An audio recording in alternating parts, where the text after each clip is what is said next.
Good morning. This is my friend Duane. We are live. Yeah. No other place I'd rather be. True story. I'm telling you, man, this head and chest crud going around. Festive. It's not fun. You know, you can just hack up a couple lungs on the Christmas tree for extra decorations. I probably got it first when we were down pheasant hunting last week, but talking with those who surrounded me during that time, everybody's kind of coming down with a little something. So yeah, it's the gift that keeps on giving. It is right around the holiday season. Isn't that festive? Who doesn't want sick family members through the holidays? Nothing says I love you like sneezing in your face. Yeah, I'll be glad when it's gone. My head, I wake up in the morning, I'm just plugged up. Blowing Smurfs out of your nose. Try to get through tonight and not lose the voice. So we shall see. Got to have our voices back at full strength. We got seminars coming up. Oh, I know. That's sportsman shows. We got the Steelhead Expo just around the corner, right? Oh, wow. Yeah. January 9, 10, 11 over there in Idaho. For those of you jumping on here, Steelhead Expo. My goodness, that was fun last year. We had a great time. Did I mention that we stay in the same hotel and don't have to leave, and they have bars there? They have entertainments. Yeah. Good to see you on here, Robert McAllister, Wilson Flanders. Nice to see you boys joining us. Thank you. I mean, what just a great venue to host the event, right? And we don't have to go anywhere. The food at the hotel is absolutely really good. Yes, it is. You got a bar there. You got a big dance floor. You got Darth Brooks. Darth Brooks, yes. or Darth Vader. Garth Vader. No, yes. Yeah. Daniel Bravo in the house. Happening. EDB. Yes, sir. He's here. Boy, been an interesting last couple of weeks. You guys did not lose power over there in Yakima. I lost power for literally 2 seconds. It blinked on and off, and that was it. Oh, real close to us. 2 days. Yeah. Yeah, there's two in there somewhere. I mean, I'm fortunate we got a generator. And we got the gas fireplaces and whatnot. I just have gas. This is true. Yeah. You could power most of Yakima off of what you got going on. So, 2 days without power. Then they gave it back to us, and then they took it away again for another few hours. You don't deserve it. No. You pay your bill on time, but you heathens on the west side. You need to earn it. Yeah. You need to earn it. So, that was not fun. So no trees down in the yard though. Lots of limbs still to clean up, but just not too far down the road though. Lots of trees down. Lots of trees. Highway 12 was closed for a long time. The windstorm just ripped down there, put all kinds of lumber across there. It was closed for 3 days. Yeah. So they got it cleaned off. Yeah. I try to keep in mind that, losing power, and being on generator and geez, can we survive? Compared to the folks suffering devastating losses with the flooding and everything. Somebody always has it worse than you. Oh, absolutely. Yep. Good evening, Larry. Yes, thank you, sir. Merry Christmas. Happy holidays to you as well. There you go again with your fly down. But on books and them. Cool, geez. Yes, sir, Mike. You got it. Yep. So hopefully the major events are over. And we can start getting these rivers dropping into a reasonable level. Didn't we mention though the smaller water? If a guy gets anxious and really wants to go, by the way, there are a little bit of small. We got to do a little more walking, a little more exploration. You got to kind of know which one drops when and where. But that's a possibility. The value of keeping logbooks long before the interwebs ever took off. Oh boy, you better believe it. What I usually do. Let's say the Hoco River up on the coast. Excuse me. I know when the Hoco drops to 800 CFS, all the little streams around are going to be in shape. Just before the Hoco drops in, the other ones are perfect. Go. Yeah. And I can look at my computer and go, aha, that's a long drive to go up there and go, oh, they're too low or they're too high. Yep. But if you got one you can key in on, and you've documented how that performs and surrounding rivers perform along with that at that flow. That's what I used to do on a number of rivers when we'd only have a gauge on said river, and I wanted to fish these other 3 or 4. Yep. Keep a nice journal, and there's no way to truly gauge it, but you would rely on the data from one, and then you would when this one's at 1500, this one's at 17, this one's at 12, blah blah blah. So works out pretty good. It does indeed. I mean, look, we drove 5 hours south to go down to Oregon last week and go pheasant and chukar hunting, but they got a nice little river that runs through that property. Excuse me. And peanut shell going the wrong way. Yeah. You gonna make it? I was eating peanuts in the dish down there, and I'll just have a couple of these, and Aren't you allergic to peanuts? 3, 2, 1. But not having fished that river, but being in contact with folks who had, hey, what's a favorable level for this? What does it need to drop to? Because there's a gauge on it. Mm-hmm. Like, oh man, it's gonna be real close. Has the genie gotten any more out of the bottle than it has? I mean, back in the day when we thought, I wonder if Wainucci's in shape today, right? Yeah, let's go drive down there and find out. We go down there and go, oh man, yeah. However, you'd think, probably, well, let's just go take a look, and we get down there and it's dialed in, and nobody else is there. Nobody else is there. I don't know. I miss those days. Well, because now everybody has access to the information. Everybody's watching the same things. We're going to get into it a little bit here, and paying attention to our local rivers, and are they going to in fact drop in enough for us to get time on the water before the first of the year? It's going to be real close on a number of these rivers, just based on forecasting and the rain that's forecast, and of course the ground's so saturated right now. Rivers. Last night it finally got pretty cold here. We actually had a good frost this morning when I got up, but we do need those colder temps and a lot less rain. And today was a beautiful day, hardly rained at all, if any. My drive was perfect. Yeah, but it's coming back tomorrow, right? We got more rain to back tomorrow and through the rest of the week. So it doesn't really give the rivers time to just keep dropping. They kind of do this, and they slowly meander down, and they get to that level. Welcome to winter. The visibility is going to be fine. Oh, yeah. So if you have a history of fishing some of those rivers on high conditions and been successful, because you know where to fish, inside corners, backsides of seams, little pockets here and there, right? Or certain sections of rivers that will fish under high conditions, probably a good time to go, because other folks may not. We always call it the fringe fishing, okay? Exactly. Get there before. It's if a little too big, a little too high, go early. Sometimes you just surprise and have really good fishing. Yeah, right on. And there'll be other times when the water's been low for such a long time where it goes, it's got to rain. But you go anyway, and you go down the lower section of the river and you find some really good fishing occasionally. Yep. The thing to do is, if you can go. Yeah. Yeah, because if you don't, you might regret it. Sure. Don't sit around and wait for a report. Go make one happen. Is really what's going on. Steelhead fishing is the classic is, by the time you hear about it, you've missed it. A lot of truth to that. Sir. A lot of truth to that. Jordan, I keep getting a little buzzing in my ear. Is that where you can hear anything, or is that just? Yeah. I have no buzzing. Yeah. Hey, Rick, Merry Christmas to you, buddy. Thank you. Appreciate that. Yeah, I don't, Not me. Nope. No. It was loud and clear. Yeah. So, okay.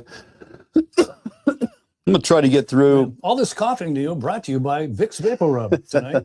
Vapor sounds like a person that can't speak properly when they say those commercials. I thought the guy had a speech impediment or something. He's like, Vapor Wub. I'm like, what? Vapor Wub.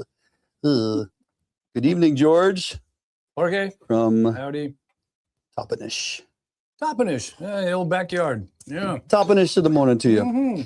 Yeah, I got the tea going with the honey. Any of you guys out there fighting the head and chest stuff going around? It's here. It's amongst everyone, it seems. Yeah. Yeah. So buzz. Do you know the Toppenish joke? I don't believe I do. I'll tell it to you up the air. Oh, we can't say that right now. We cannot. I bet you George knows it.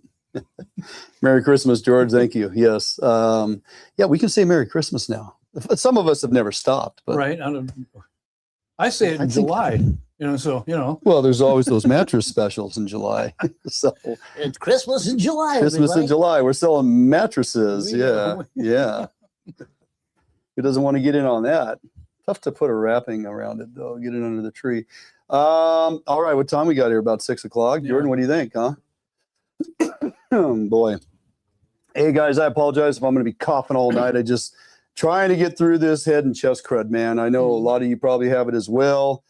Try to get rid of this before the Very festive. first of the year. Yeah, we got way too much going on, Bill, to be tied down with any type of illness. We're going to be on the road a whole bunch, getting out there, gathering a lot of content, lots of things to go and do. We got to see the people.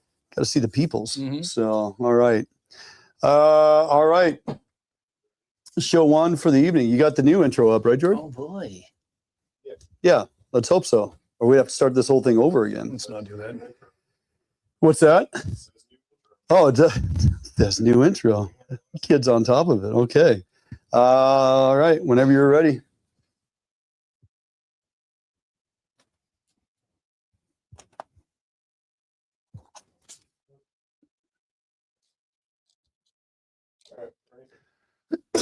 In a minute. Yep. Okay. You get done coughing up a hairball. Yeah. And welcome to Fishing Northwest. Duane Inglin Bill Herzog. Hunting, fishing is my kind of style. I plucked the one new chew. Right there. Oh, there we go. I'm proud I own the River bites in our hatcheries. Keep that fish. Look at that thing. It's not a bad start right there. And after work, a cold beer Oh. in my hand. Oh, it's a big kokanee. Well, this is as old school as you could ever imagine. Fishing this McKay pot. One of the cool things about a McKay pot is it's got our bait tunnel built in. Well, buddy, what do you think, huh? Oh my gosh. You spotted him. 360 rod in the Quick Series. Fantastic rod. 10.5 foot, 17 to 40 pound rating. Water getting in there, and he's going to pull right out of my hand. There he goes. I'm proud I own the things that I've got.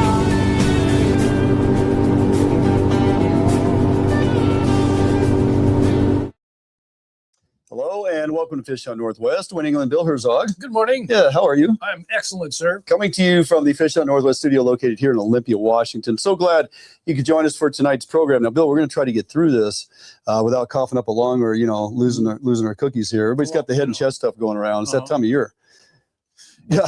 A lot of throat tickling going on next to me. I know that. Yeah, absolutely. So, hey, the weather, boy, continues to do its thing, man. We've been through the gamut as of late, the flooding, the windstorms, the power outages. We're kind of on the downhill turn of that stuff. And we're sitting here idly waiting for these rivers to start dropping. Well, stay in the idle. That's what I say. Stay in the idle. Don't shut the ignition off. Keep it idle going, because you never know the way the weather pattern's been changing. If we get a sudden really drop in temperature, Sure, they're going to fall in just like that, and you're ready to go, because guess what? No one's been on this water forever. Yeah. And the fish that are there are going to be snappy and not hammered on, and so the first guys who get on them are going to do well. That's a very good point. So I tend to watch the weather, watch the forecast, precipitation forecast, and of course river forecast. I look ahead to see what's it projected with the ground accumulation of rain and the saturation. Where are these rivers going to go? Now, this time of year, I mean, you always have your standard, historical mean average flow that you find on river graphs. And I look at what's projected. And when you look at some recent data, man, I'm telling you, I think some of these rivers, if you take note of the graphs I have on there and the red lines that I've drawn, which is the mean average flow, a lot of our rivers are going to stay hovering just above that, even up and through the end of this year. So I'm going, hey, are we going to even have time to get on some of our favorite rivers before January? Well, you got to go. You got to go. If you wait until perfect conditions, you'll rarely go fishing. You're going to miss it. You are. So you have to, when it's too high, sometimes you got to go. Yeah. That's when you can go. Sometimes they're too low. Well, that's when I can go, and you go. And how many times have you done this and found really good fishing? Often. And the key here is that it's not just a major event happening right now. So the rivers have had time to clean up. Oh boy. They might be a little high, but the clarity is probably going to be very conducive to getting something in there and presenting well. You just got to find those pockets, inside turns, little back eddies, the fringes, as you refer to, of where you're going to find those fish holding up. They're going to travel in the higher water. That's what they do. Yeah. So you just don't want to sit back and wait and think you have to get right down there to what your data may show you. You're potentially miss out on a great opportunity. And you're going to be with everybody else because that information is available to everybody now. Everybody that's watching, and as soon as they're going, okay, let's go. And now you got a crowded river. Absolutely. So, yeah. All right, getting right into it. On tonight's program, bringing to you, we're back to the Clearwater River, Bill. Oh, boy. We close out our Idaho Steelhead trip with a morning of some side drifting eggs for some beautiful, and I mean beautiful steelhead. Then I'm going to bring you back here into the bait lab. A lot of folks ask exactly how you cure up those baits and what you're using to find success. Well, I'm going to show you exactly how to cure up those eggs and find success out there on some of your local rivers where you can, in fact, use bait, chasing winter steelhead. Out for a quick break and bringing you back to Idaho right after this. The new leader in heavy gauge aluminum boats. Allied boats have standard reverse chine and lifting rakes to help you plane faster and run at lower RPMs. Allied boats have several models to choose from, ranging from a 19-foot Mustang all the way up to a 32-foot Liberator. So regardless of what type of heavy gauge aluminum boats you are looking for, Allied Boats will have it for you. Contact Allied Boats today to learn more about these incredible fishing machines. Sharp as can be. Super strong, super durable. Really good penetration. Thinner and stronger. Catch fish after fish.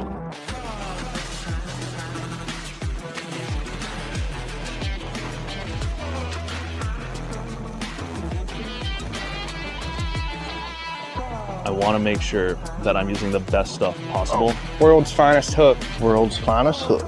Gamakatsu, world's finest hook.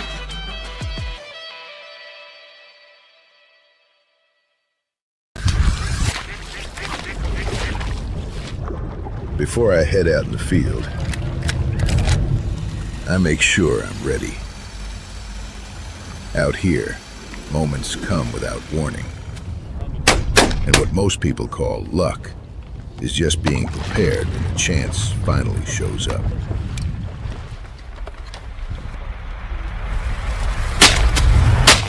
Work sharp. Max Lure has been making time-proven fishing lures since 1969. Our quality fish attractors have become essential gear for generations of anglers. From the iconic wedding ring and sling blade to the versatile sonic bait fish, each of our products are designed to help you reel in bigger and better fish. Max Lure products have helped anglers catch more fish for years, and we're confident you will too. Get your tackle at maxlure.com.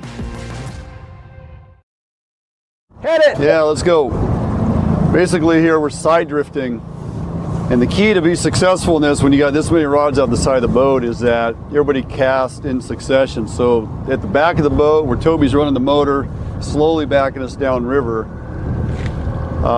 First of all the rods are similar in length, line weight is the same, your weight or your lead that you're dragging is identical, so all the speed of travel that you're dragging your presentation down river is the same. And as we cast one after the other, moving from back to front of the boat, it hopefully prevents tangles. You can literally take this rake of lines downriver, and all these presentations are getting in front of the fish. Now, the key, like I said, is the weight is the same, so your speed of drag is the same. Some of us are running eggs, some of us are running coon shrimp, some of us are running just a corky. So there is a slight variance in the way the water pushes that presentation downriver. But for the most part, we can stay tangle free, well, unless you got Mario on your boat. And then you just never know. You got that thing turned back on? Yep. All right, heater's on. Heater's on. We're on a heater, guys. We're on a heater. You never walk away from a heater. No, sir. This has been a very good day. I'm shutting this off for you, Duane.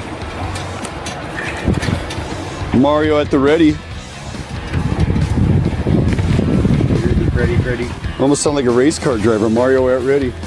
Mario Vendetti. Mario Vendetti. Let's see him. Where's the hogger? You were thinking small fish to begin with. He did, because it came right at the boat. Yep. Let me get to the edge here to keep it off the chine. Oh yeah. Oh, look at that, just bobbing. Nice. Oh. Hey kids. Ooh. Nice move. Yeah. Big hand, Toby. Egg wagon. Yeah.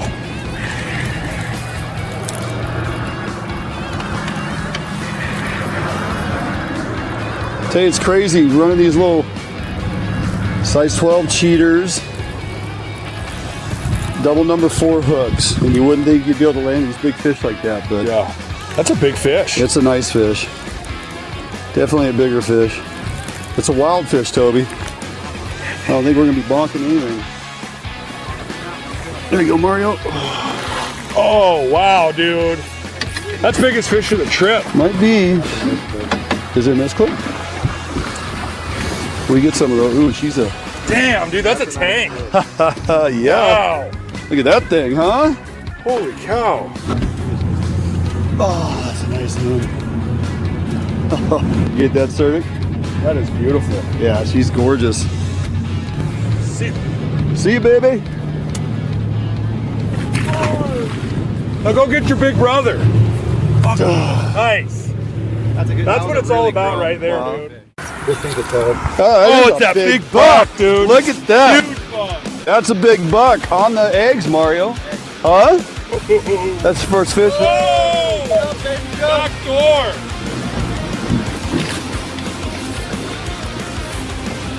That's the big buck we've been looking for. That is a big buck. This is the buck you're looking for. Oh, he's splashing. Letting him go. He got me right in the face. These are... Gave you the middle pin. Yep.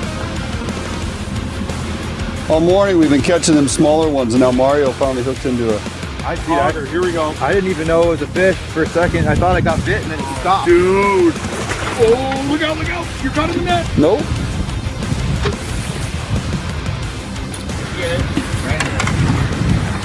Oh, dude. That's a tank, man. That is an absolute giant. That's a nice fish. That's a hatchery fish, buddy. Hatchery too, huh? Yeah. Beauty. Whoa, nice, Mario. That's a good one. Look at that tail. Can't even get your hand on that bad boy. Hooks her out, buddy. Oh, yeah. Look at that. Oh, my Look God. at that. Look at that. Dude, nice job. On the egg take, too. You actually thought you were hung up. I thought I was hung up, man. You came back and then you let the rod that's a down. bite, and then, oh, nothing. And then, wait, it's still Got moving. water all over my face. He gave us the fin. Look at that guy. He's beauty. Yeah. All right, All right, say goodbye. Nice fish. Biggest fish of the trip. See Oh. you later. Oh! Holy cow! Let me out.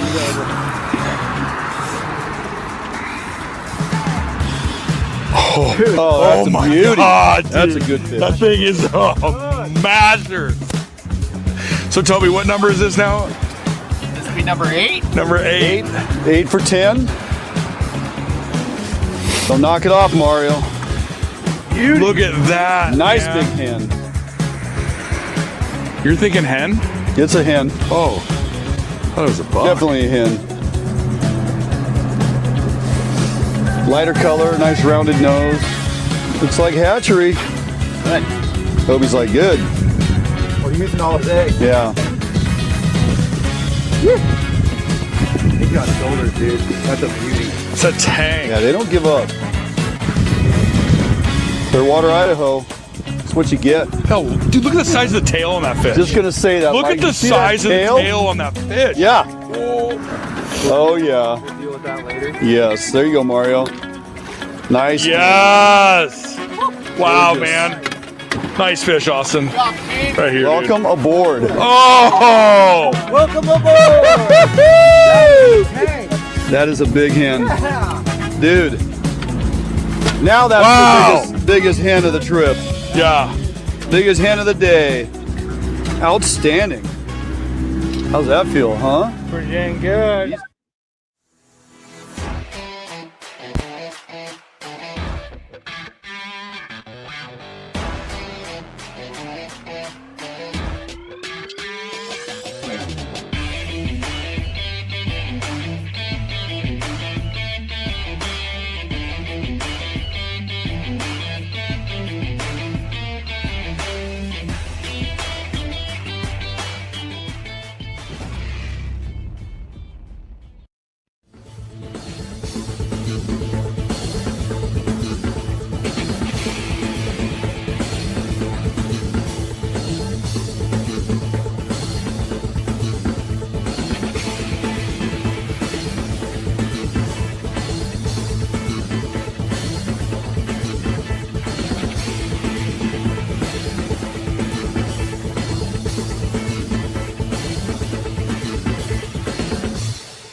I make my living catching fish, not only as a tournament angler, but as a guide as well. Catching fish is important, and Gamakatsu hooks for me, you know, they kind of help take the luck out of fishing a little bit just because they're a high quality hook. Obviously have a really good reputation for being very strong and very sharp. Gamakatsu, I use their products every day in the boat, and, you know, big part of my success.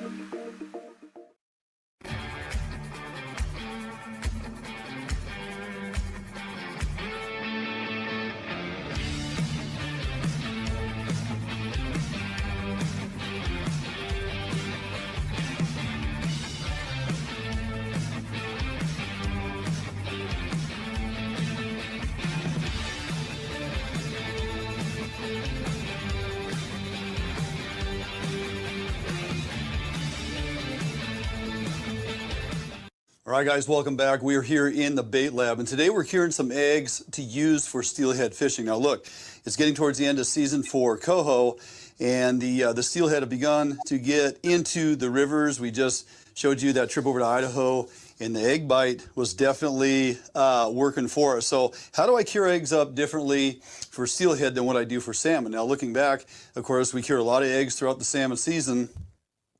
Typically, those baits are extremely wet.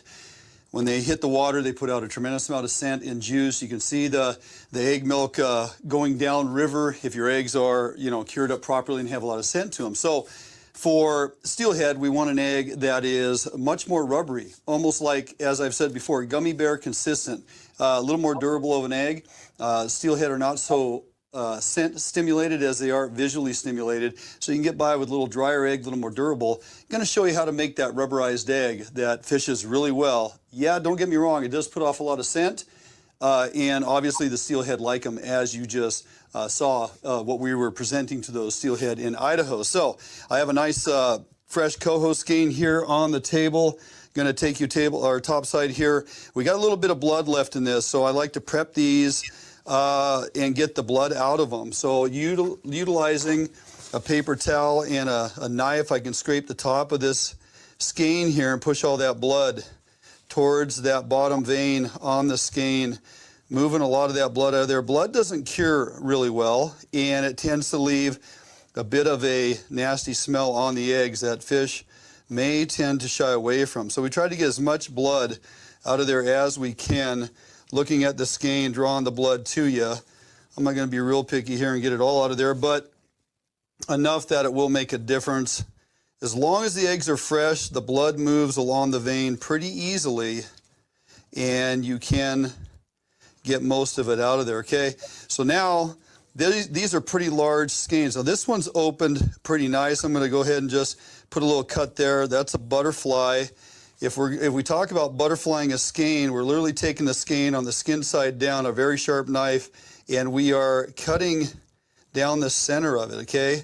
So I can butterfly that on through, which means I don't cut it all the way through, but I leave it intact. But for these, because I'm putting them in a wet brine, I'm going to go ahead and cut these all the way through, because I know I'm ultimately going to put them into small bait-sized chunks, okay? So I have all these skeins here laid flat, and, you know, proportionate size-wise, they're all about the same.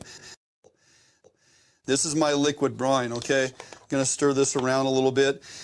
This is Potski's fire brine. You can either use red or natural. I prefer the red. I like a really red egg. And what I'm mixing into this, it's pretty straightforward. We got our Baraxel fire, and you got a variety of 4 different colors. I go with dark red. You can do orange. You can do orange Baraxel fire, orange fire brine. You can do pink. You can do natural with natural fire brine, depending on what color of the eggs you want to make for your particular fishery. I choose red. Red seems to produce really well. You can also add in some fire dye. The potency of the fire dye is very strong, so it takes just a little bit. Maybe in this amount of liquid, I put in a half a tablespoon. I'm also adding 2 tablespoons of krill powder. I like to have a lot of krill scent in my eggs, especially when I'm fishing for steelhead. I'm also adding a 1/4 cup of white refined sugar to this mix, because steelhead do like a sweeter bait. and I don't think I gave the measurement. It is a half cup of Boraxo fire of your choosing as far as color. Half cup of Boraxo fire, 1 bottle of fire brine, 1/4 cup of the sugar, add in your krill powder and dye if you want to. Now, I have all the skeins prepped and ready to go. I'm just going to put them in this liquid. Skin side down, egg side down, skin side up. All right, we're just going to float them in there. And these will be in this liquid for around 6 to 8 hours. What I look for is I start feeling around in the eggs. And as they begin to firm up a little along the edges, you can feel the eggs getting a little tougher. As they begin to firm up, don't panic, they're not drying out. They're just curing. And so as they get a little bit tough around the edges, and it's about that 6 to 8 hour mark, that's when I take them out, put them in a strainer, okay? And that will be the next step in the process. So we're gonna let them soak for 6 to 8 hours, let them firm up. I'm gonna show you how to strain them off and show you how to prep them next. All right, guys, it's been about a day or so. The eggs had been soaking in my wet brine. I took them out of there, placed them into a colander over a garbage can, as you can see here. Let them drain the excess liquid off for about 10 or 12 hours or so. Now look, if your room temperature might be a little warm, or you think the top of the skeins might get a little dried out, you can simply place a couple paper towels, wet paper towels, over the top, just to keep the egg skein surface from getting a little bit too dried out. So out of the colander, and basically I put them into a container. I'll stack with paper towels, put a lid on it, and set it in my bait fridge. I can leave it there for a few days, couple weeks, or until I get ready to cut them into bait-sized pieces and prep them for actually heading out to the river. So what we're going to do now is just basically, you look at these skeins, they're firmed up nicely. Now I'm going to cut them into bait-sized chunks, because when I'm steelhead fishing, I really like to have my baits prepped and ready to go. And I can pre-cut them, unlike when I'm salmon fishing, and I don't really pre-cut my baits. But with steelhead, I like to pre-cut my baits and place them here in a tray. And if I plan to add any other scent to my eggs, this is the time I'm going to do it. I won't do it while I'm curing them. Oils in your curing process tend to disrupt the curing process, so I typically wait until I'm done. Here's one of my favorites for steelhead fishing. It's the Atlas Mike sand shrimp, and I will simply put a nice little dousing of sand shrimp oil on here, okay, and let that soak.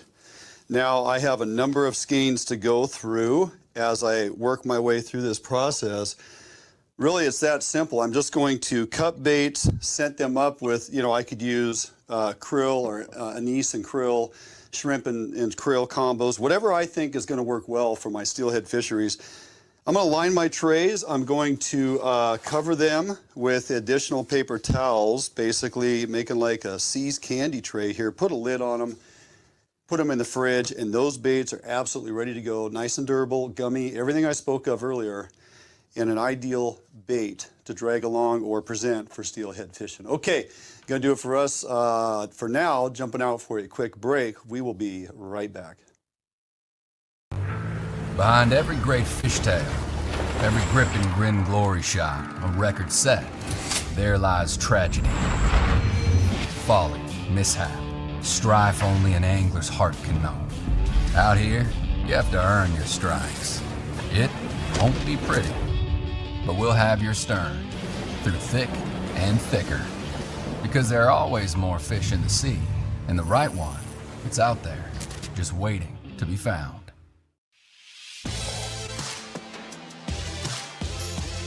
The Northwest's premier upland bird hunting destination. Located along the beautiful Umatilla River in eastern Oregon. Fully guided bird hunts with expert guides and top-notch dogs. Enjoy comfortable accommodations and gourmet meals at the Riverview Lodge. Book your sensational hunting experience with Horseshoe Curve Outdoors.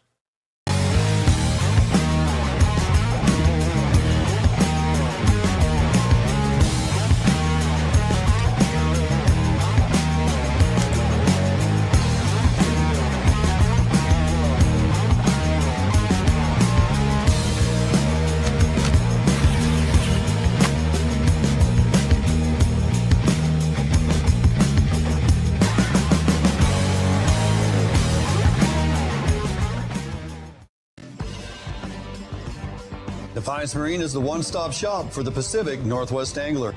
Defiance Marine guarantees the best price on a new and best service on a repower for your current boat. Defiance Marine is a Honda Premier dealership and one of the largest on the West Coast.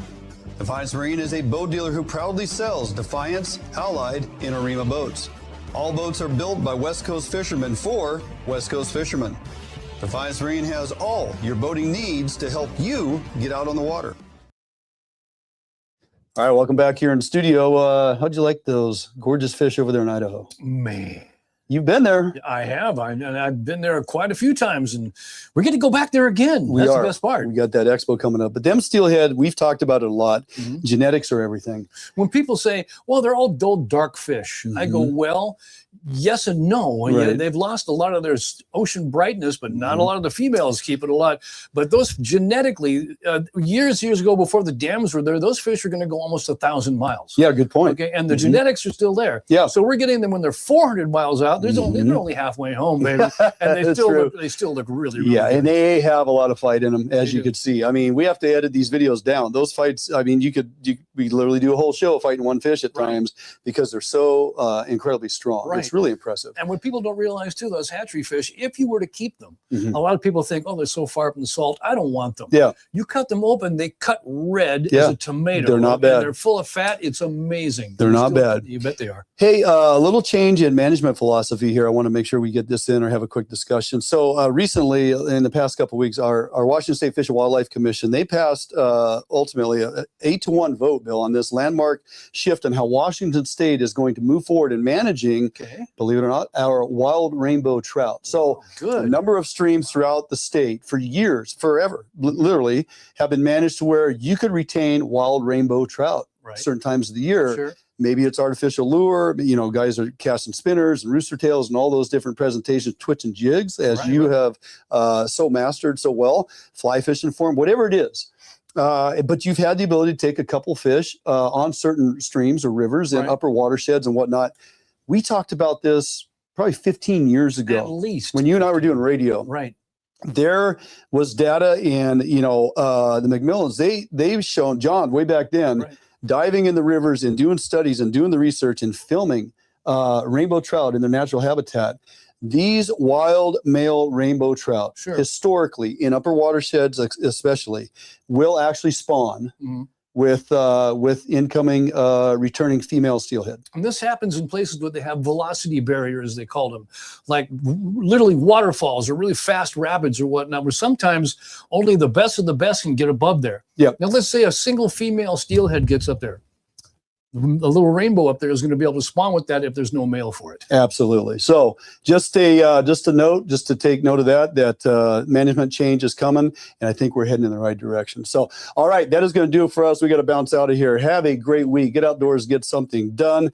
We'll see you next time right here, Fish on Northwest. God bless you.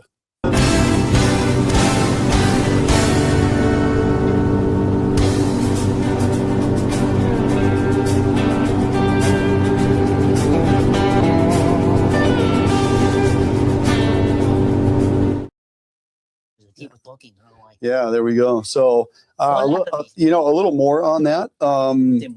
Yeah, well, so they're actually changing that directive, or the policy now is they're replacing the words of harvest with conservation. Right, which is cool.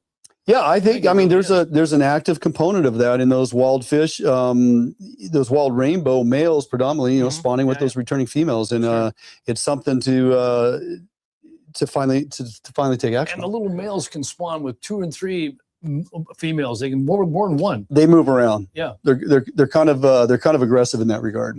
Yeah, they have so many jokes. Oh, they have some bad habits. They certainly do.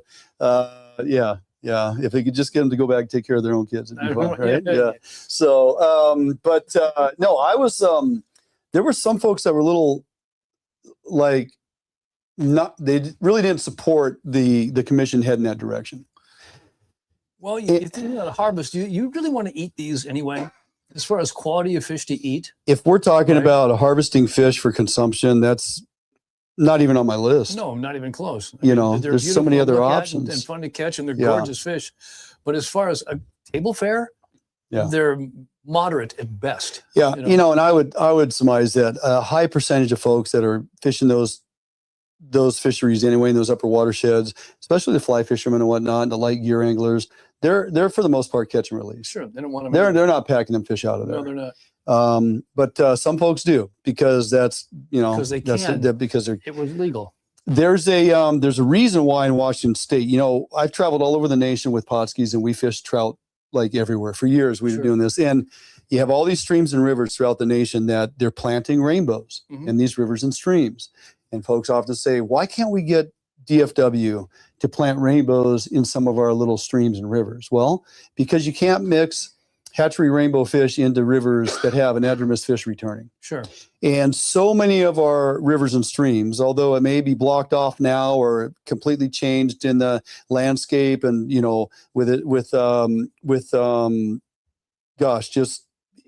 move rivers and streams, culverts, roadways, development, all those things that impact that. But at the end of the day, when they look at historical data, this stream at one point had steelhead, this stream had salmon, this stream. So you can't just simply inundate these little watersheds with hatchery rainbow, because it's no different than what we've done with our steelhead populations for so many years, seeding everything with a Skamania strain, for example. Right.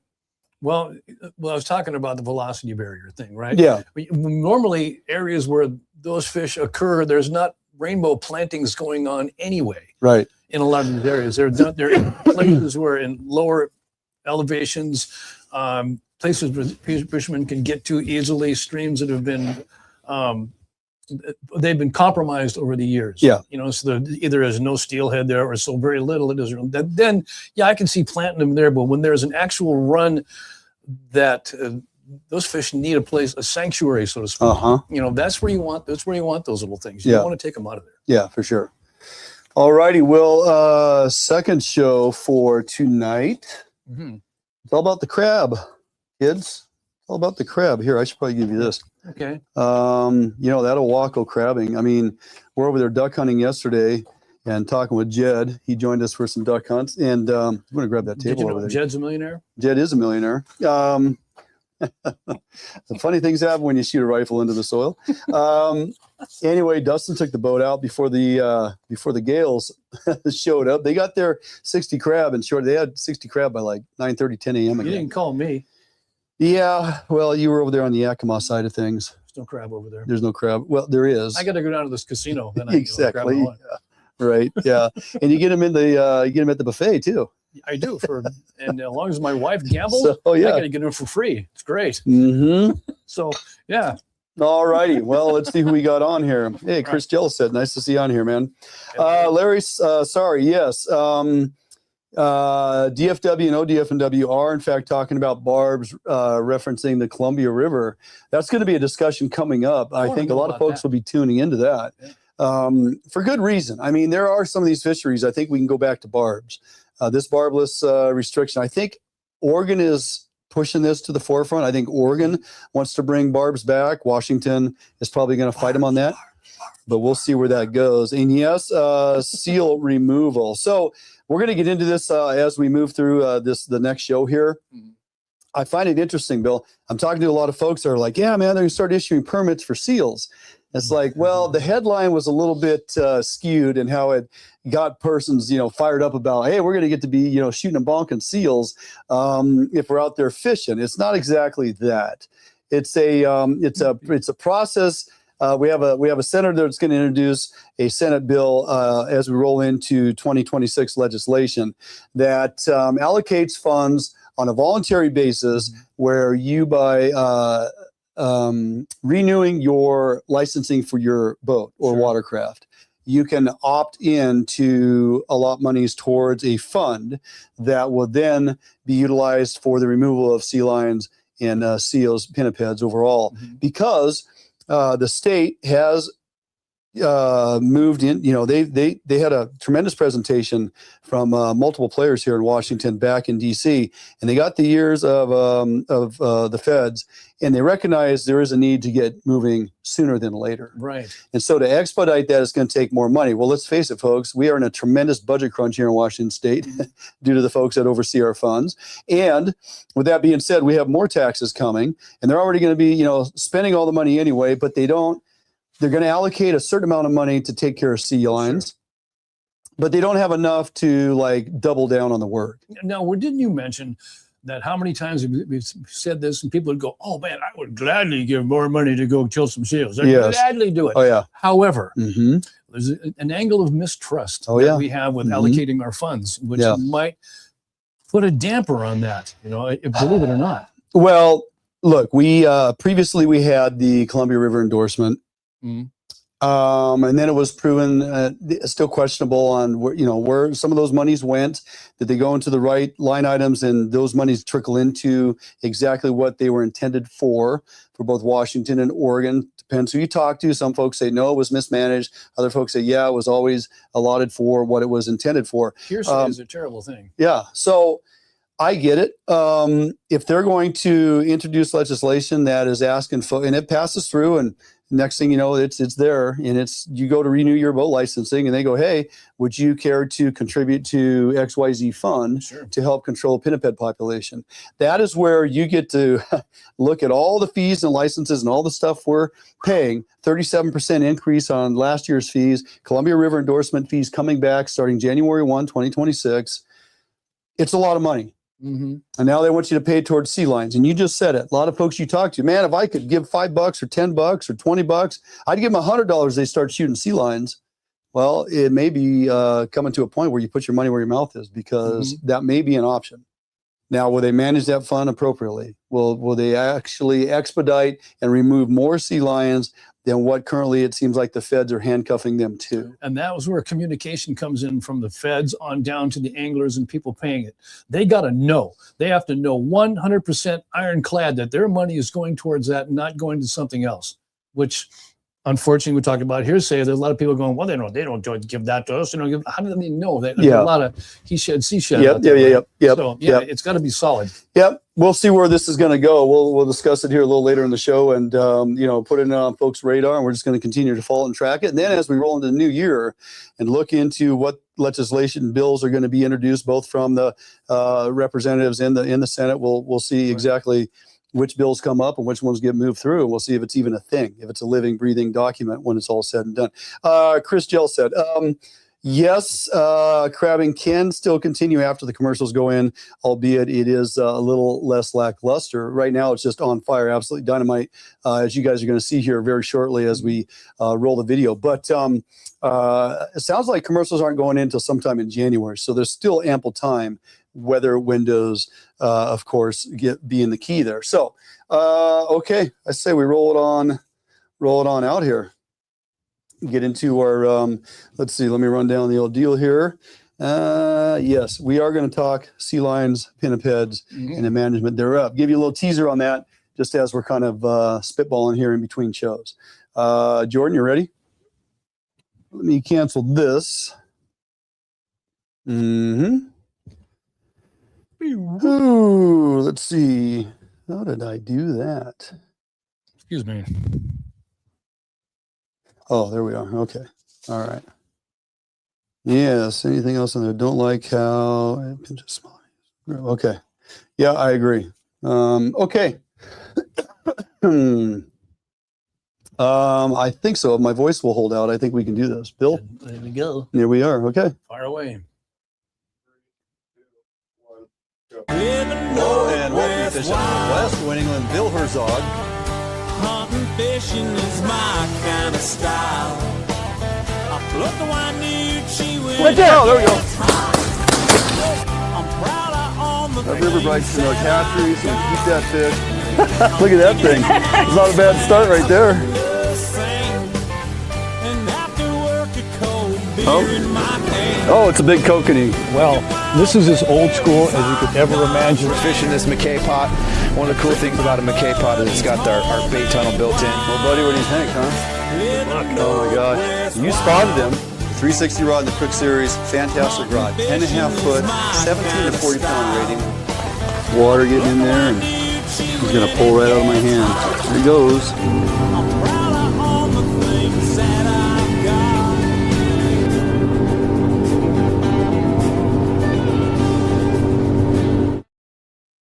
Hello and welcome to Fish Out Northwest. Duane Inglin Bill Herzog, coming to you from the Fish Out Northwest studio here in Alepi, Washington. So glad you could join us for tonight's program. Nice to see you, buddy. Hey, it's nice to be here. Nice to get over the passes for a change. Yeah. What a treat. Yeah, we came home from our recent duck hunt, and it was going to be, well, the forecast a few days prior to that was going to be like 5 to 10 inches. And I thought, oh man, we got to make sure we're on the road by midday so we can hit that optimal temperature. Mm-hmm. And then it went to wet and slushy, and then it was bare and dry. It was phenomenal. I had the best drive over tonight I've had in a long time. I always say, well, it's December. Let's just kind of roll the dice and see what happens. Yeah. And by God, it was nice and dry and clear. And it was great. It's that time of year where you start going, gosh, I could actually be dragging the boat back the other way. And we need to be over on that east side of the state fishing on some of those bodies of water because our rivers continue to be punched out. So we got some tremendous trout fishing over there, man. We need to take care of. Yeah, this is true. We need to go take advantage of that. So, hey, speaking of fish, looking back at this past season here, salmon-wise, we had a pretty phenomenal year. It was great. We had a lot of great opportunity. Our Buoy 10 fishery out of Columbia River was phenomenal. Puget Sound, think all the way back to April, way back earlier in the year, April of 2025. Again, Blackmouth fishing started off on just knocking them dead. Our summer Chinook fishery out there at Puget Sound in 2025 was phenomenal. Had a lot of great opportunity, and steelhead fishing's kind of slugging along. We're doing okay, but it's no surprise to anybody. A number of our fisheries are still on decline. Right. A big factor on that is a lot of our predation issues, both avian, which is birds, and of course pinnipeds, right? Sea lions in California, sea lions and seals and harbor seals, gray seals, the whole thing. So a little later in the show, we're going to get into a little discussion on some things that are changing, some things that are coming about as it pertains to pinnipeds and where maybe this is going in the future to help us start bringing some of these fish runs back. So looking forward to that. All righty, on tonight's program.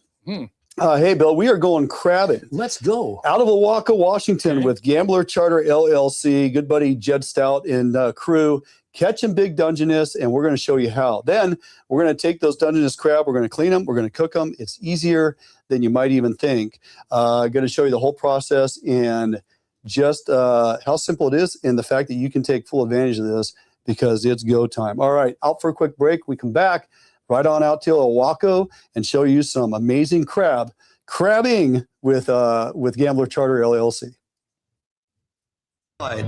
The new leader in heavy gauge aluminum boats. Allied boats have standard reverse chine and lifting rakes to help you plane faster and run at lower RPMs. Allied boats have several models to choose from, ranging from a 19-foot Mustang all the way up to a 32-foot Liberator. So regardless of what type of heavy gauge aluminum boats you are looking for, Allied Boats will have it for you. Contact Allied Boats today to learn more about these incredible fishing machines. Sharp as can be. Super strong, super durable. Really good penetration. Thinner and stronger. Catch fish after fish.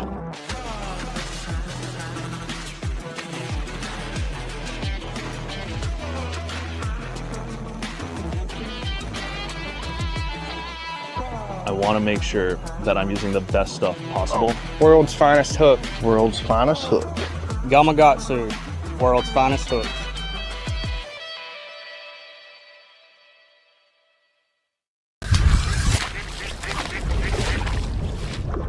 Before I head out in the field,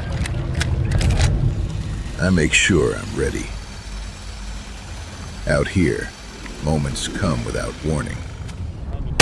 And what most people call luck is just being prepared when the chance finally shows up.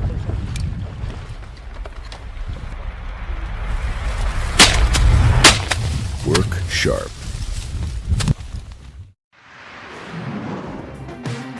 Max Lure has been making time-proven fishing lures since 1969. Our quality fish attractors have become essential gear for generations of anglers. From the iconic whiting ring and sling blade to the versatile sonic bait fish, each of our products are designed to help you reel in bigger and better fish. Max Lure products have helped anglers catch more fish for years, and we're confident you will too. Get your tackle at maxlure.com.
We're out here with Gambler Charters. We're fishing this McKay pot. One of the cool things about a McKay pot is it's got our bait tunnel built in.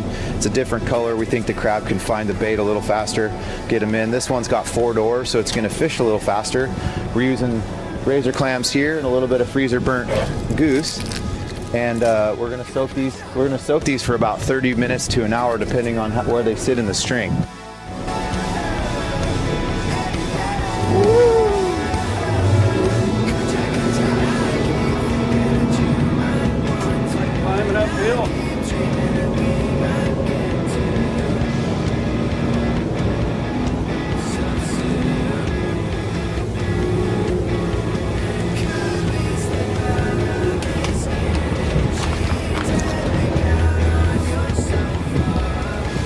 Gone.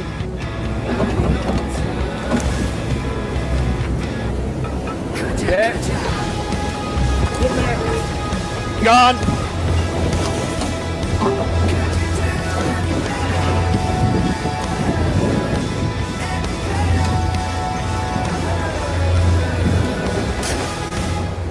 All right, guys. Hey, good morning. Duane Inglin Fish Hunt Northwest. And yep, we are back out here on the water. Actually, Mario, off the river. Right here in the river, right in the mouth of Columbia. We're kind of in a river, kind of in the brackish water. We're at the mouth of the Columbia River where it dumps out into the Pacific Ocean. The infamous Buoy 10 is heading out that way just a little bit. We got the lighthouse behind us with Captain Jed Stout. Jed, we're out here crabbing, kind of an annual thing we like to do, especially in November. Mario, cold water crabbing is something to look forward to. And I really like coming here to the mouth of the Columbia River because, one, we get 12 crab per fisher. Yep. 2, these are big, hard, purple shell crab. Yep, we're just pushing right up where the commercial guys get to go, so the meat content is really high. Yeah. So we're just right before they get their okay to go, so these crab are in excellent condition right now. The other thing I like, Jed, is we come out here, we lay the string out, we're gonna let that soak for what, 30 minutes or half hour. Half hour or so, and you start pulling them, and it's not like it's one or two crab. It's been good. It's been good. There's a lot of crab out here, and it doesn't take all day. I want to show you Jed's operation. Him and Dustin out here running boats with Gambler Charter LLC, and this is something you can come do. Book a trip, get on the boat, come out here and get your crab. We get to keep 12. Later on, we're going to show you how to clean them and cook them. First, we got to catch them. We'll get them. Bringing the day to you. Here we go.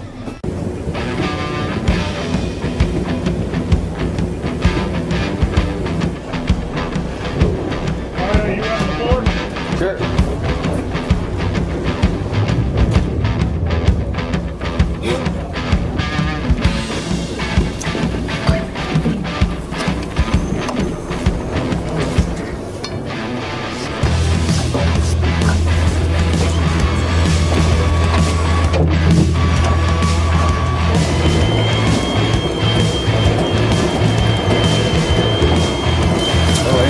Yeah, look at those purples.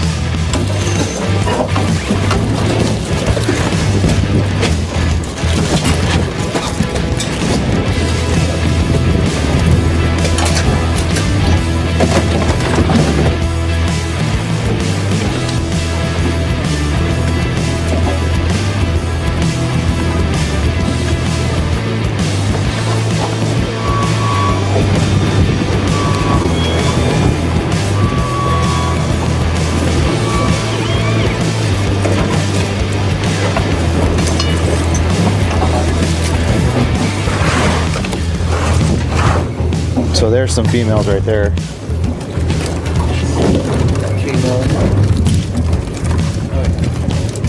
Female.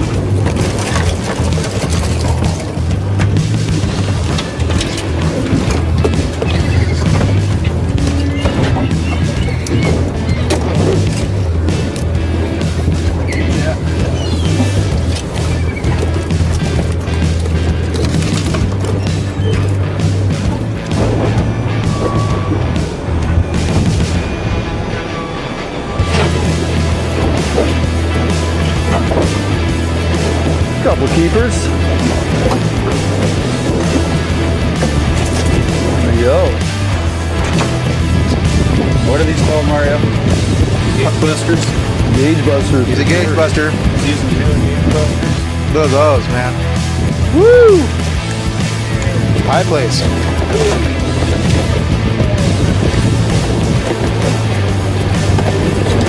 When you don't have to pull the gauge out, that's a nice haul there. Oh yeah, bucket is getting full.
I make my living catching fish, not only as a tournament angler, but as a guide as well. Catching fish is important, and Gamakatsu hooks for me, you know, they kind of help take the luck out of fishing a little bit just because they're a high quality hook. Obviously have a really good reputation for being very strong and very sharp. Gamakatsu, I use their products every day in the boat, and you know, big part of my success.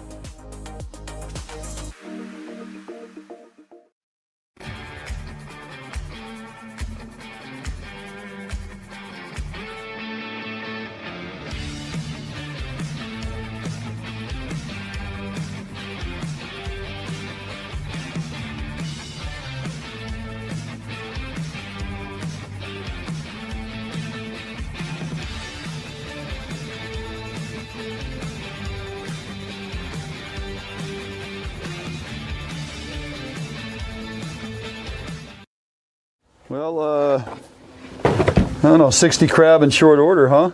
Not too bad. It was a good day out there. Yeah, it was what, a couple hours. And gosh, when you start averaging 4 or 5 per pole, per pot, it's kind of what you guys been up against? Yeah. Yeah, pretty much. But look at the size of these things. Yeah, the quality, the size, hard shell, full purple back. I mean, this is super clean, barely, I mean, no hospital crabs in this pool right here. I think you said it earlier, Mario. Ocean crab in the river. That's exactly what you get here. All right, we're getting off the water. Going to head up to the tuna club. We're going to show you how to clean them up and how to cook them. We just got back from our trip with Gambler Charter, so we're cleaning a bunch of fresh caught Dungeness here. Everybody's got their own way, but this is how I do it. I get all the legs in my right hand, and I take my left hand and I put it right behind the shell here, and I just pull the whole top shell off. I take this flap and remove that. I would rip off all these gills. These right here are how they breathe. These are the gills. I pull the gills out. I break them in half. Shake the guts out. This one came out perfectly clean first try, but it means there's more mandible on this side to remove. That comes off so easy. Now we've got 2 perfect sections. So my favorite piece of the crab is the first big leg. That's just my my thing. I love that one. But inside of the body here, there's a lot of really good white meat that's great for crab cakes and everything else. So we don't want to forget that. There's a lot of meat in these. These things can weigh, could be up to a 2.5 pound average with the shell on. So we want to do everything we can to harvest as much of the meat as possible.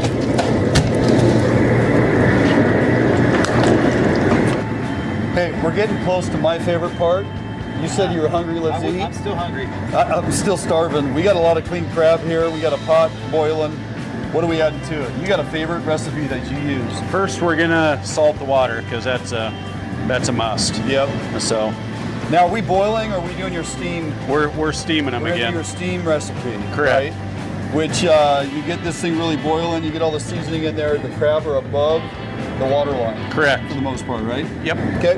Yep. And then we'll go ahead and add the secret Old Bay. Yeah, the secret Old Bay that everybody can get pretty much everywhere. Yeah. So Lightly seasoned. yeah, just a little bit. Just a little bit. And then when we get it boiling, steaming, yeah, we'll add the crab into it, and then we'll probably put just a little dash more of Old Bay on top of it. On top of the crab once they're in there. Now you literally will add those when that water is foaming. Those bubbles are right up here to the top, right? Yep. You start setting the crab in there. Correct. Okay. Yeah. So we got to crank the heat. It's going to get real loud. And we're going to bring that water up to a hot temp. Yep. Perfect.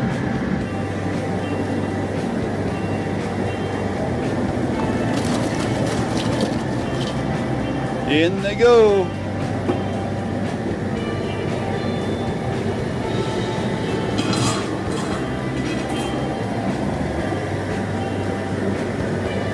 Do a couple more.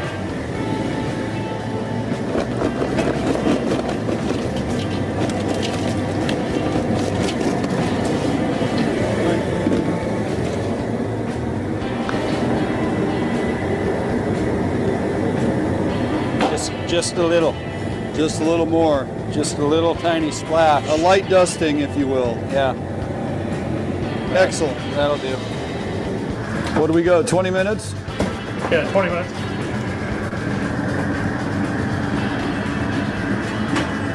Look at those things. Is it drained off?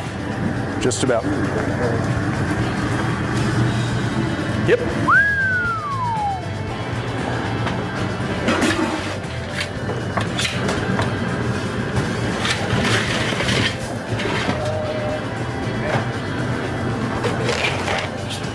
One awesome thing about doing this at the club is that we have the luxury of tons of ice.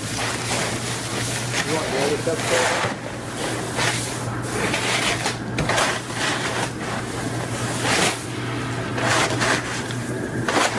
Cooling them off fast like this will keep some of the moisture in too, so it doesn't all evaporate while they sit and cool off.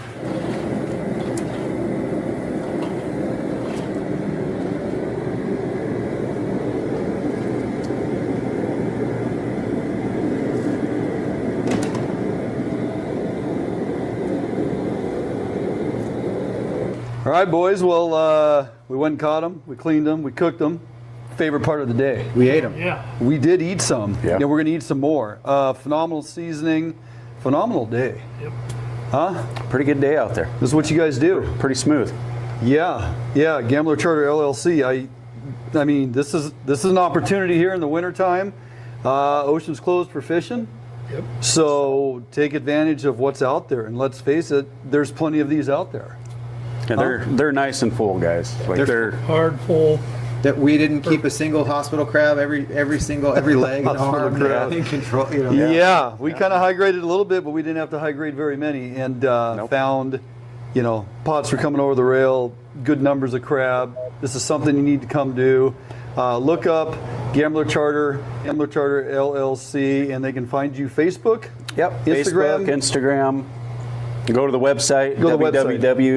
www.gamblercharter.com. Yep, www.gamblercharter.com. Going to do it for us out of the port of Ilwaco, Washington State. Get a hold of these guys, get some crab.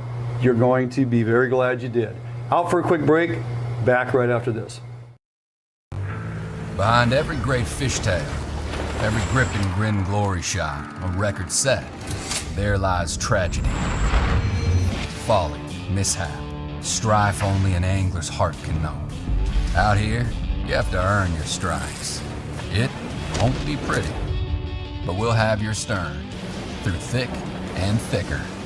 Because there are always more fish in the sea, and the right one, it's out there, just waiting to be found.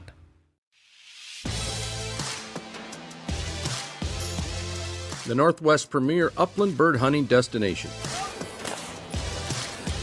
Located along the beautiful Umatilla River in eastern Oregon. Fully guided bird hunts with expert guides and top-notch dogs. Enjoy comfortable accommodation and gourmet meals at the Riverview Lodge. Book your sensational hunting experience with Horseshoe Curve Outdoors.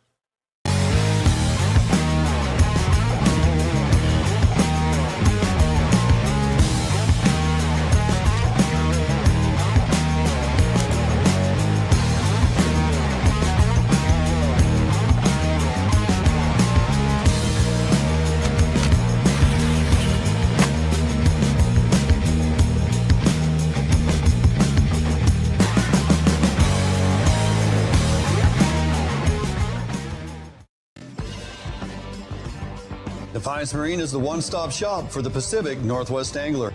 Defiance Marine guarantees the best price on a new and best service on a repower for your current boat. Defiance Marine is a Honda Premier dealership and one of the largest on the West Coast. Defiance Marine is a boat dealer who proudly sells Defiance, Allied, and Arima boats. All boats are built by West Coast fishermen for West Coast fishermen. Defiance Marine has all your boating needs to help you get out on the water. All right, welcome back here in the studio. What did you think about that little crabbing excursion? Thanks. Now I'm starving. I know. It's really unbelievable. We actually do still have some in the freezer. Maybe we'll send you home with some. How in the world do you have extra crab? Well, that's like saying I have extra money. Try not. Well, you'll never hear me say that. Right. So, but crab, yes. I got a little bit. Probably send you on the road home with some. So, hey, I want to jump to this real quick before we get out of here. We talked about it at the start of the show, a little bit of in the works, moving forward, some predation management, more so pinniped, seals, sea lions, gray seals, harbor seals, the whole thing, mostly focusing on the Columbia River Basin and in surrounding water. So recently a subcommittee on water, wildlife, and fisheries held an oversight hearing on sea lion and seal predation of salmon and steelhead populations. This has been a huge problem in the state of Washington and Oregon for quite some time. Well, you see, Duane, the way it's like that, it's natural. Okay, we understand the seals to a point. Yeah, but we've created barriers for these places. Exactly. They pile up, and these things learn. They don't have their old places they used to eat. Right. They're coming up here to eat now because they're starving. There's too many of them. They're not being eaten anymore by killer whales. And exactly. Things. So now we have to do something to even it out. Yeah, and they train their young on where to be, when to feed, how to feed. They have memories much like a canine. They're smart as dogs. And there's a reason, I used to say back in the day, back in the old radio station, there's a reason seals are in the circus because they're trainable. Sure. You have to remember that. They have a memory, right? And so this has been an ongoing problem. Now, look, the Marine Mammal Protection Act, I believe it was 1972, prohibits the take of marine mammals, i.e. pinnipeds, seals, sea lions, that type of thing. The conflict here is that they are under that protection, Marine Mammal Protection Act. Okay, we all recognize it's a federally mandated protection order. But it's an umbrella for all mammals. For marine mammals, yes. Right. The Endangered Salmon Predation Prevention Act, Public Law 115-329. This was enacted by Congress in 2018 to provide appropriate management tools for pinniped populations by certain state and tribal actors. Now, this has been in place since 2018, but it conflicts with what's going on with the Marine Mammal Protection Act. Would you want some stats on that, by the way? I do want some stats on some of your historical seal data. Here's the deal. Historical data shows, sea lions, pinnipeds, whatnot, they consume upwards of 25%. That is a lot of returning adult steelhead in the Willamette Falls, right? On the Willamette as an example, as an example. This is one spot. That's just one spot. Willamette Falls. We have a barrier. Okay. All right. Right. And they pile up there and they learn. So guess what? It's a feeding station. Absolutely. 800 plus steelhead made it past falls in 2017. 2017, we had 800, give or take, wild steelhead make it past the falls. Yeah, there are 33 problematic sea lions with the smart ones that come back and bring their friends. Okay. That met removal criteria. They removed and they were euthanized, in 2019. Yes. And after they did that, 7,600 steelhead made it past in 2024, 7 years later. Yeah. So we know it works. the immediate turnaround on that, if I think back to some of the data I read in that regard, thanks for bringing those stats up, but I think the immediate next year, so we had 800 in, what was 2017? 2018, 2019, there was in excess of a couple thousand that made it back, 2,800, something to that effect. But now, as you pointed out, 7,600, simply 7 years later. That's a huge turnaround, and that's just the removal of 33 problematic sea lions in one area. And those things will literally eat their weight in a week in salmon. For sure. Yeah. So I pulled up some additional stats, just trying to give you guys an idea of what's truly going on. So in 2025, mid-2025, over 500 sea lions, California and Stellar sea lions have been removed from the Bonneville waters and, of course, of Willamette Falls. Since management began, that's 341 from Bonneville, 48 from Willamette Falls, removed as of July 2025. Now, that's a splash in the pan. I mean, that's not a ton of sea lions. And proposed legislation coming that we talked about before the show started. Senator Jeff Wilson is going to introduce a bill, apparently, as we roll into 2026 legislative session, allowing boaters to make the voluntary contribution for when renewing your vessel licensing, earmarking funds for sea lion control. We're going to talk about this more moving forward. This is not an option for boaters to get a permit and go out and bonk and, shoot sea lions. Sure. This is an option for you to put monies into a fund that's going to be available for them to exercise the right of expediting more sea lion predation removal or pinniped removal moving forward. Got to do it. That's what we got to do. All right. Thanks for joining us. Had a great time. Want you to have a great week. Get outdoors, get something done. That's going to do it for us here. Fish Hunt Northwest. We'll see you next week. God bless.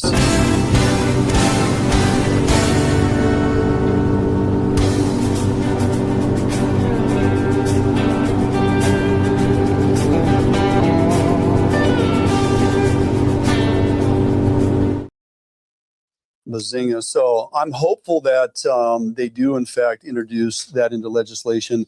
It gets moved through the committee process, becomes something achievable, and then it's up to us. Education is powerful. And if they're smart, this is what they'll spend that.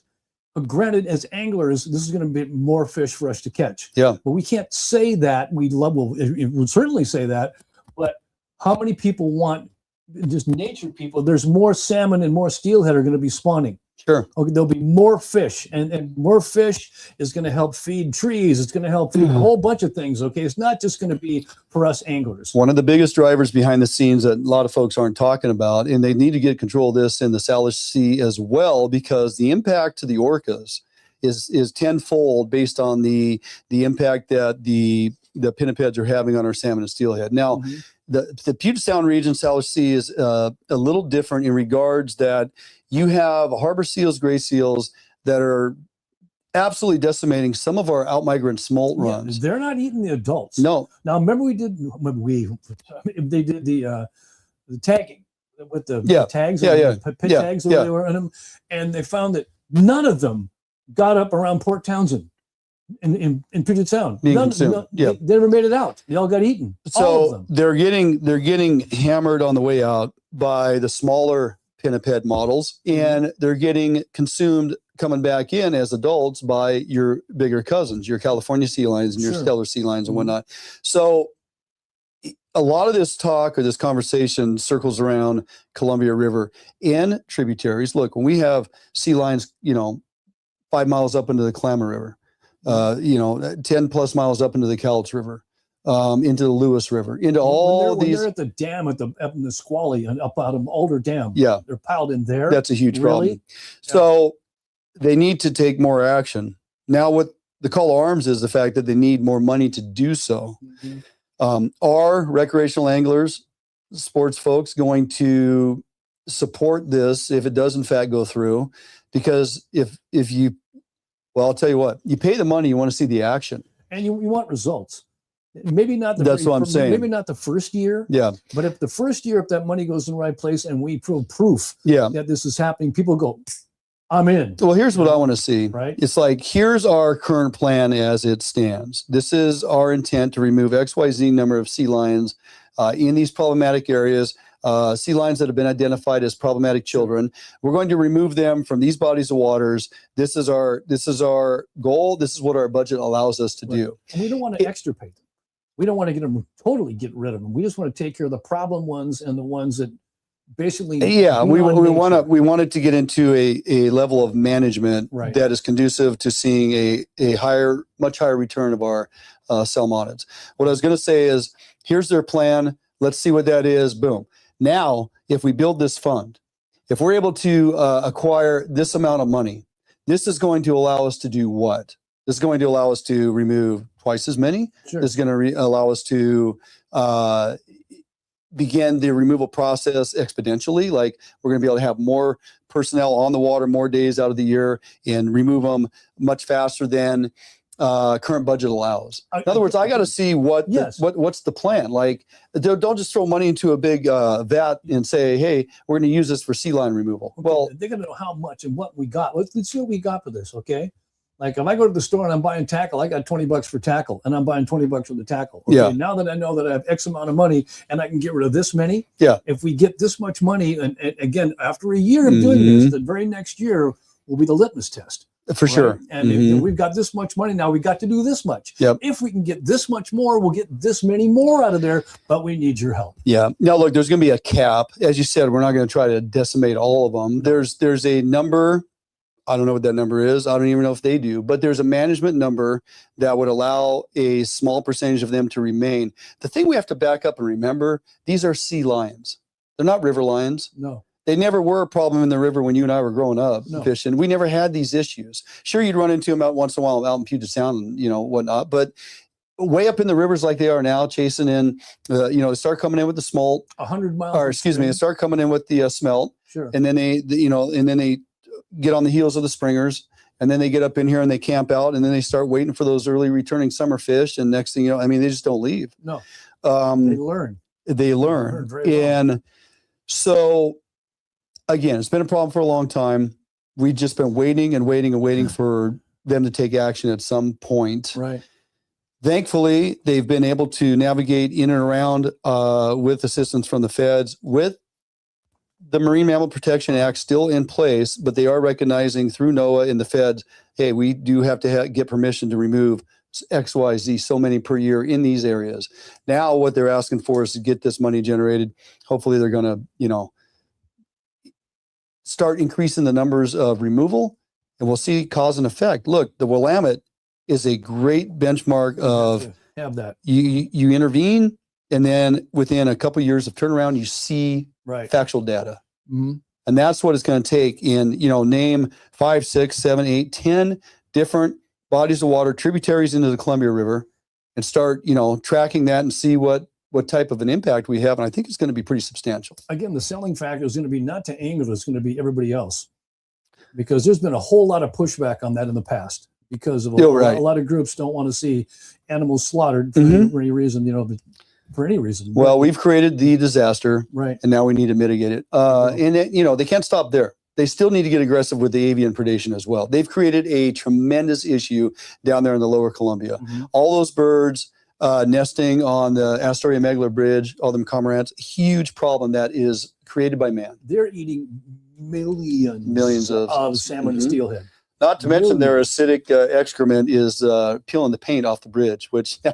Remember the smell? It's absolutely horrible. It is so bad. Anyway. Man. All right, I'm ready to get out of here. Okay. I'm about to lose my voice. Hopefully the next time we get back in here for a couple shows, we're all healthy and happy and, making our way. Hey, thanks for tuning in tonight, folks. Hope you enjoyed both the shows we kicked out for tonight's program. Those will air on the Pursuit channel in the very near future. That's pretty much how we do our production now. We are creating content for our network production. So getting it out there on Pursuit channel starting January 4th, Sunday evening, January 4th, 8:30 p.m. West Coast time. Pretty excited about that. We're going to bring you the first shows that we've produced and created here. And we're just going to continue to roll through the year as we create content, stream it live because you folks like us to be live here, and we like to interact and do just that. And so we'll continue to do this format until you tell us, just quit wasting our time. So very exciting. Yeah, it's a really good time. Man. I dig it. Right on, buddy. Yeah. Well, hey, wishing everybody a very Merry Christmas, Happy New Year. God bless you all. Bill, can't wait to be back in here in a couple weeks and do it again. Be back here before you know it, baby. All right, man. Take care.